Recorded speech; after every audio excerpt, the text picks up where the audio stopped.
ان میں سے وہ کون سا اذکار ہے جس کو کہنے پر اس کے لیے جنت میں کھجور کا ایک درخت لگا دیا جاتا ہے؟ اے استغفر اللہ واتوب الیہ، بی الحمد للہ کثیرا، سی الحمد للہ رب العالمین، ڈی سبحان اللہ العظیم وبحمدہ۔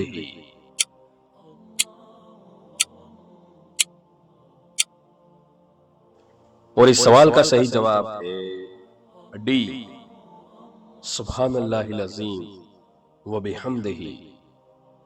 رسول اللہ صلی اللہ علیہ وسلم نے فرمایا، جو شخص یہ کہتا ہے اس کے لیے جنت میں کھجور کا ایک درخت لگا دیا جاتا ہے، سبحان اللہ العظیم وبحمدہ، یعنی اللہ کی ذات پاک ہے، وہ بڑا عظمت والا ہے اور اسی کی حمد ہے۔